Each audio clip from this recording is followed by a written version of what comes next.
This segment brought to you by Kansas Corn. Learn more at kscorn.com. Welcome back. Now let's see what Kyle and Duane are up to today on Plain Talk.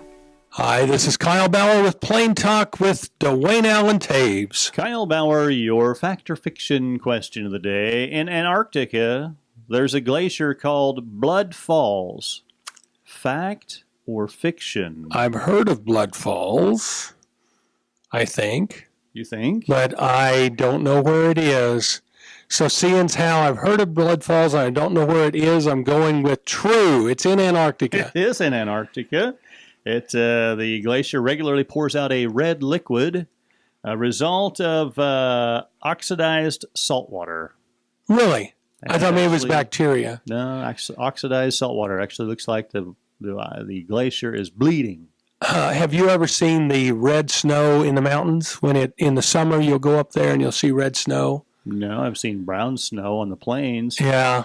You've seen yellow snow. I've seen yellow snow. Right, but no, they say you don't go anywhere eating that. I mean, that's a bacteria. Really? That grows on that snow. So bacteria growing on snow. That's a bit odd. Maybe it's an algae.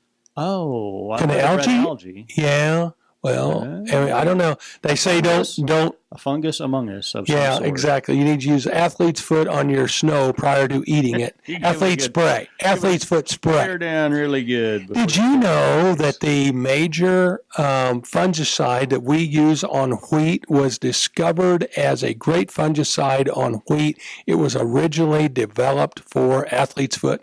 No. I swear. I was at their laboratory one day, and the guy that discovered it was still working there. Really? And he said, yeah, I developed this for athlete's foot. Turns out it works on pretty good on the fungus on your wheat.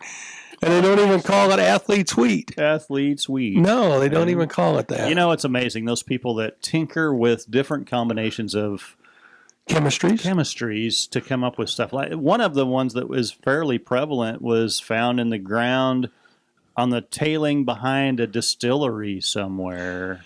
Yeah, I heard that story too. They realized that there was nothing growing there, and let's dig up some of that and put it in a test tube and see what we got. Well, the guy that discovered the microwave oven.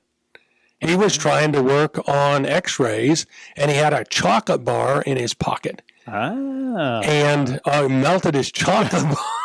And so, that'll leave us. Yeah, and it's like, wait a minute. Maybe we could use this for something other than what we were really trying for. Quick heating, yeah, exactly. In July the 8th, 1776, the great peal of the Liberty Bell alerted citizens that the country they lived in was now independent, while the Founding Fathers read to them the Declaration of Independence that freed them from tyranny from British rule. But the story just doesn't really ring true. Not working. Doesn't really work. It is true that the bell was hanging in Philadelphia at the State House at the time, but no one rang it. I mean, think about this. They were all committing treason. Yeah. Why wouldn't they? Well, it had a huge crack in it from a forging error even then. Before at that time. So, and it was not a symbol of freedom or liberty. It was a freedom of a sign of bad workmanship. No, the name, the Liberty Bell, wasn't adopted until 1839. That's a fair piece later. In a pamphlet put out by the Philadelphia Tourism Committee. Well, you got to draw in. The Liberty Bell by Friends of Freedom, where it symbolized the liberty of black slaves, not the independence of white Americans from Britain. Now, how in the world did we get the story that wrong for that long? Thanks for joining us. I'm your host, Jamie Bloom, and I hope you enjoyed today's show. See you next week on Farm Factor. Closed captioning brought to you by Ag Promo Source. Together we grow. Learn more at agpromosource.com.